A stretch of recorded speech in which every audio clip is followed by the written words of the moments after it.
This is Southern Cross News with Joe Palmer. Good evening everyone and welcome to Southern Cross News. Police are hunting for a thief who broke into a quadriplegic man's home in Launceston and stole a large amount of cash.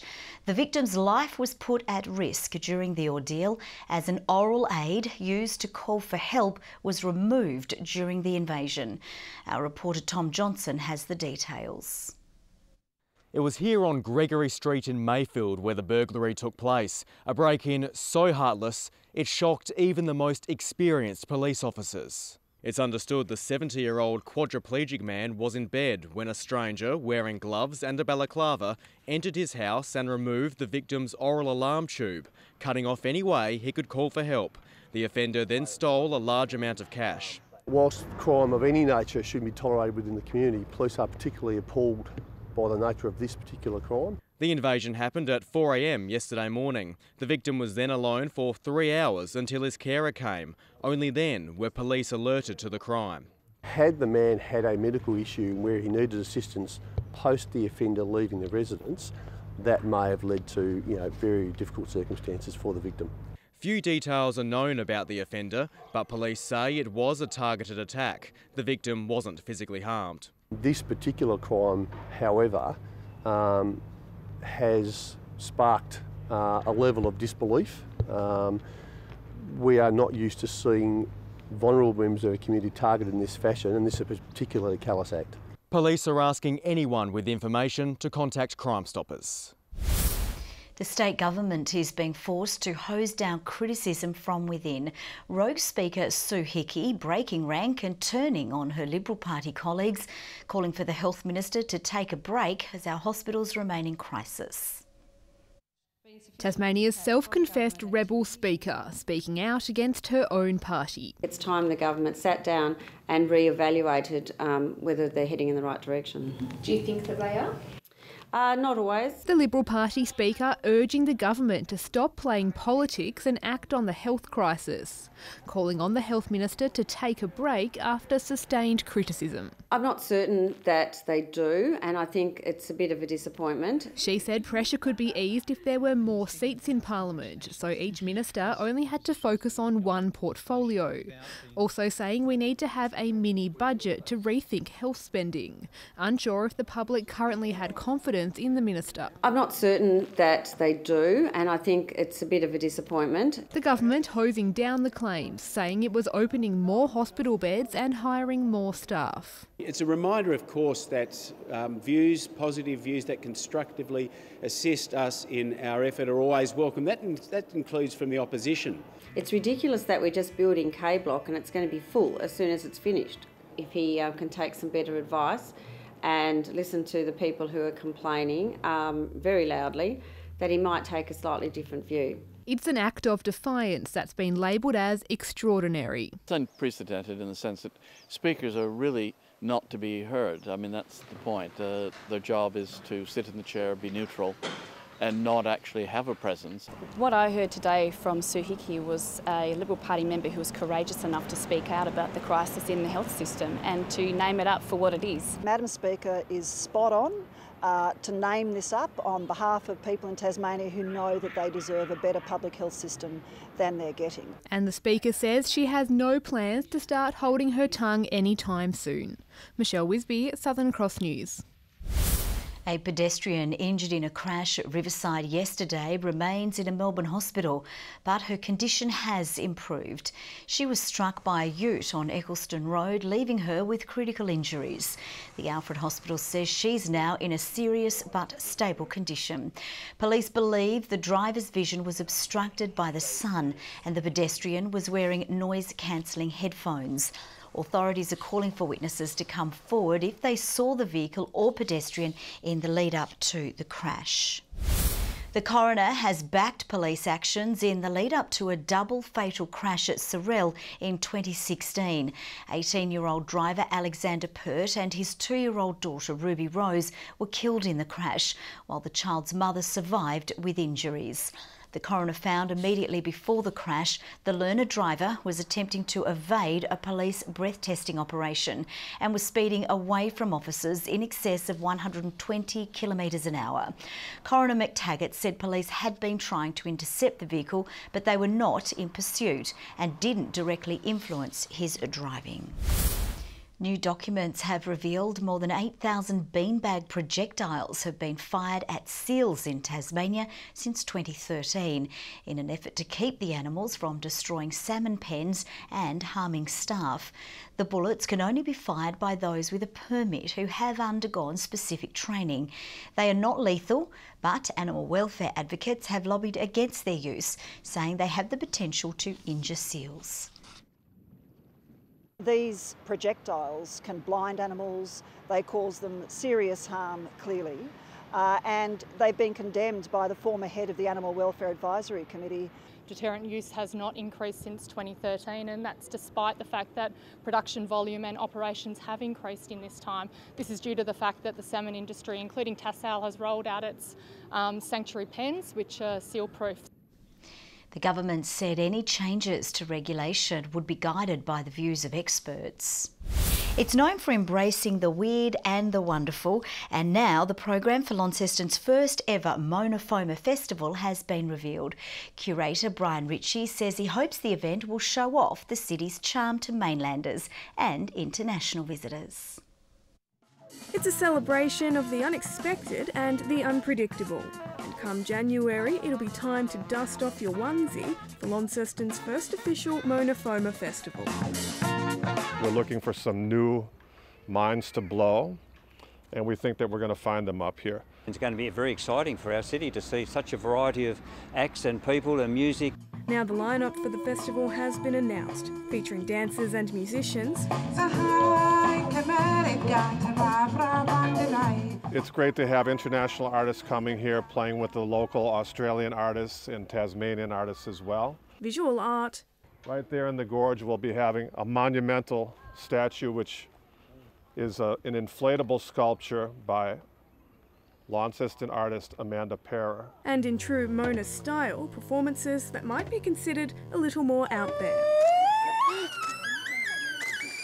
They'll be playing on the Scoby theremin style instrument, which is actually a large slab of bacteria. So it screams when you pinch it and it purrs when you pat it. It's hoped Monofoma will put the spotlight on Launceston, and the event's curator says it could have the potential to be as big as Dark Mofo. It can be as big as it wants to be. Launceston is underappreciated, underknown. It's going to bring people here and realise that we have lots of other great events throughout the year. To check out the full program, visit the Monofoma website. Judy Augustine, Southern Cross News. Organisers of the Royal Launceston Show say more than 10,000 people flowed through the gates yesterday. The new one-day format drew a slightly bigger crowd than last year's three-day event.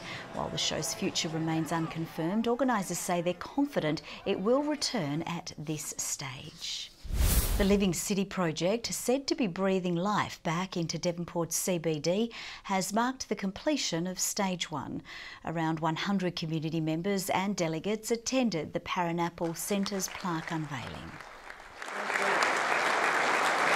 There were obviously some doubts in our community because it's been something that's been talked about for probably 30 years. And understandably, people were, in the beginning, perhaps a little sceptical that we would actually be able to make it happen. So it's very satisfying and very exciting for us to be here today celebrating the beginning of a whole new life for Devonport. The $71 million civic precinct includes a food pavilion, library, market spaces, restaurants and conference centre. Stage 2 will see the construction of a $40 million waterfront hotel. The Living City deal is funded by all three levels of government. A Royal Australian Navy vessel used to intercept illegal drug shipments in international waters has docked in Devonport. HMAS Warramunga arrived at the Mersey River port at around 10 this morning. The ship and its crew of 180, including at least 5 Tasmanians, will spend the weekend in respite. The frigate is scheduled to depart for Melbourne at 9:30 on Monday morning. In March this year, we caught up with an Australian Army corporal who had set his sights on making the 2018 Invictus Games. That dream came true, and on Monday he'll fly to Sydney to represent our country competing against the world's best. Jared Kent survived 7 years serving on the front line, but the 34-year-old's proudest moment is, in his eyes, yet to come. I am absolutely excited and I am pumped, and I can't wait to put everything that I've been preparing and working hard for into action. After a challenging overseas assignment and 10 surgeries in 14 months, Jared was medically discharged from the Australian Army 3 years ago. He then battled post-traumatic stress disorder, but after making the 2018 Invictus Games team, he hasn't looked back. At one point, we have all been broken in some way, shape or form, whether it be mentally, physically or emotionally. So anything is possible if you put your mind to it. The family will spend this weekend helping Dad get ready to fly to Sydney on Monday, where he'll have a few days to bond with the other 71 Australian team members before competition gets underway on the 21st. Try not to feed him too many cheesecakes, but yeah, we've just been there to support him so he can get up and do his exercises and everything that he does every day. Very proud. I'm just excited for him, and I hope he brings the gold medal home so I can show all my friends at school. Emmy and Jackson will be proudly watching on from school as Dad Jared tries his luck in several sports. I'm competing powerlifting, primary event, swimming, track and field, shot put and discus. So I'll have a go at anything. And when quizzed on how he'll go, he says confidence is the key. Absolutely, bring it on. I'm bringing gold back home to Tassie, it's on. Jessie Gilmore, Southern Cross News. The new who's who of Tasmania's visitor industry are being recognised with the finalists announced for this year's Tourism Awards. Among them, the 2017 Australian Masters Games and the Hawthorn Football Club. I guess that's what's really great is that we're seeing, perhaps events and activities and operators who are really part of the tourism industry now, sort of seeing the need for them to be recognised. The winners will be announced at a gala dinner on the 9th of November and then go up against their national counterparts in March. An 11-year-old Clarendon Vale girl is doing her bit to help sick children, cutting off her long hair to raise money for Variety Children's Charity. Layla Keane says it's one of the biggest decisions she's made, but is calming her nerves with the thought of helping others.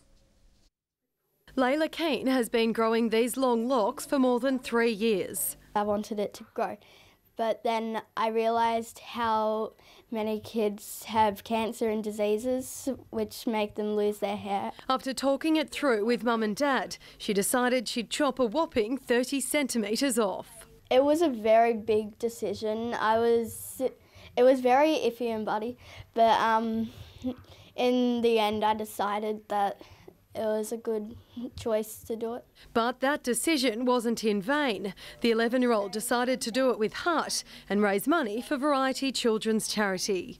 The money goes to the kids, the parents, to help them buy the wigs and all the things that they need to help them. Her goal is raising $1,500 and she's almost there, already raising more than $1,200. It just makes your heart warm every single time you hear about it, particularly when we have children who are looking after children. Big heart of gold. She's a very caring person. Yeah. Layla says she's nervous for the big event, which is happening next Saturday, but is brushing off her jitters, thinking of all the people she'll support. With her loss, others gain.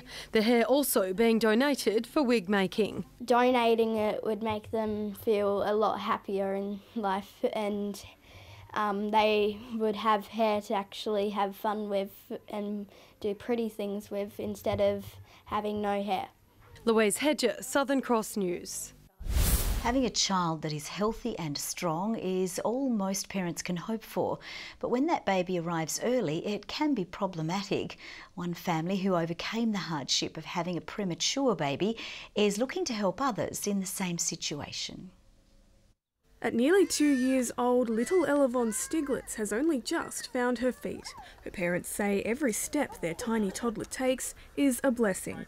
She was born at 30 weeks and had a 9-week NICU stay. Ella was pretty sick when she was born. She was intubated for 48 hours and had numerous tests. With their bundle of joy arriving 10 weeks earlier than expected, things haven't been easy, especially with another young child at home. We were rushed down to Hobart, so we were 2.5 hours away from home. We were there every single day with Ella, most of the time for hours and hours a day, all night. Leaving our son behind wasn't the easiest thing in the world. So we were a month in Hobart, which was probably one of the hardest times that we've had as a family. It definitely wasn't something that we'd wish on most families at all. Now the family want to help others who are facing the same struggles. At the end of the month, they'll take part in this year's Walk for Prems event, trekking 4 kilometres along the Montrose foreshore in Hobart to raise funds and awareness for families with premature babies. The money we will raise will go towards services online, supporting the children and the families after they come home from hospital. You're sort of thrown into anxiety and fear when you have a little premature baby, but you make it through, and I just think that it's important to support families that are going through it. Ella still has a little way to go, but for now she's unstoppable. She's going very, very well now. She's thriving and a happy little girl. Anyone who would like to get behind the cause can visit the Walk for Prems website. Judy Augustine, Southern Cross News. Now let's take a look at the day's business and finance news with thanks to Tasplan, your local super fund. The Australian share market has closed flat, ending its worst trading week in almost 3 years. The ASX 200 index has risen by 11.9 points. A short time ago, the Australian dollar was trading at 71.21 US cents and 80.04 Japanese yen. Back home, and the Hobart Hurricanes are taking a punt on exciting young batsman Jake Doran. Despite being relatively new to the T20 format, the Canes have signed up the 21-year-old to give him more exposure to the shorter form of the game. The first delivery of today's press conference was a carol to promote a Christmas Eve fixture at Blunston Arena. It just wasn't turning out to be my day. But it certainly was the day for Jake Doran. The New South Wales native turned Tasmanian Tiger has now landed a dream contract with the Hobart Hurricanes. Red ball, I think, for me is making sure that I try and give as much success to the team as possible for Tassie first, and then, now I'm really looking forward to the white ball. Doran is starting to shine in Shield cricket, scoring a maiden first-class century for the Tigers last year. Now he has a chance to make his mark in Tassie's T20 team too, after ditching the Sydney Thunder. Last year I took a big step in the sense of learning more about my game and expose myself in cricket, and now it's transitioning that into T20 cricket. As the side takes shape on the field, administrators are also breathing easier behind the scenes, with Tasmania becoming principal partner for the next 3 years, ending fears over the club's financial future. If you look traditionally at the Hobart Hurricanes, we've been a bit of a revolving billboard in terms of the front of the shirts. Before the Big Bash begins, there are 6 Shield games to get through. George Bailey says selection is becoming harder. To have some really good depth and some hard decisions ahead of us is fantastic. A couple of those have been made easier with Ben McDermott's selection in the Aussie T20 team, so he's unavailable for this game, which is one less headache. The Tigers' first Shield game begins next Tuesday against Queensland at the Gabba. Well, AFL Tasmania has announced the new head coach of the state's under-18 TAC Cup side.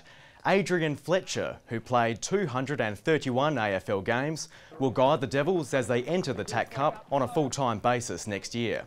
Originally from Glenorchy, Fletcher played for Geelong, St Kilda, Brisbane and Fremantle before spending time as an assistant coach at 3 AFL clubs. Tasmania has finished 4th out of 6 teams in the National Police Football Championships in Hobart. Swapping police vests for Guernseys, the local side put in a spirited, take-no-prisoners approach in its final game today, but Tasmania was soundly beaten by South Australia to the tune of 80 points to finish the series with 1 win and 2 losses. The nation's top cops, Victoria, which were undefeated. Welcome back. Today started with some drizzle about the east, clearing to a mostly cloudy day across the state. Hobart reached a top of 17 degrees, so it was 18 in Launceston and 15 in Burnie and Devonport. Temperatures across the state were mostly average but slightly higher in the west. 19 was the top for Strawn, Grove 18, Friendly Beaches and the Bass Strait Islands all 17. It was 16 at Smithton, St Helens and Marrawah Island, 15 at Low Head and 12 at Liawenee. Here the satellite shows a deck of low cloud over the north and east coasts with scattered cloud elsewhere. That's due to a high pressure system in the Tasman Sea directing onshore winds over the state. And we can also see some surface troughs over WA, South Australia, the Northern Territory and Queensland. Tomorrow, much of the same. That high pressure system remains in the Tasman while troughs continue to dominate the mainland. To the coast, east to northeasterly winds, grading to 15 to 25 knots about the northwest and southwest, and some variable winds about the west. Swells up to 3 metres. Now let's take a closer look around the state. A mostly sunny day for Hobart tomorrow, 21 the top, fine and 21 for Medina, Oatlands 17. Launceston 19 degrees, partly cloudy, a possible shower for Devonport 17, Liawenee 14. Maybe a shower for Burnie, 17 the top there. Strawn, 20, mostly sunny. Marrawah, 17. And a cloudy day for St Helens, 17. Swansea, partly cloudy and 17. Orford, 18. UV, moderate over Hobart, but high elsewhere. On Sunday, we can expect showers about the north, but otherwise a mostly fine day. And pretty much the same for Monday, showers about the north, but otherwise fine. And more showers about the north on Tuesday, possibly spreading elsewhere in the afternoon. Looking further north tomorrow, a possible storm for Perth, 21 the top. Adelaide, mostly sunny, 28 degrees. Rain for Brisbane, 20. 20 for Sydney, also with some showers. And a sunny day for Melbourne with a top of 23. And finally, let's take a look at the current conditions across the state. That's it for Friday's weather, Jo. I hope you have a great weekend. I hope you do too, Britt. Thanks so much. That's all from the team for now.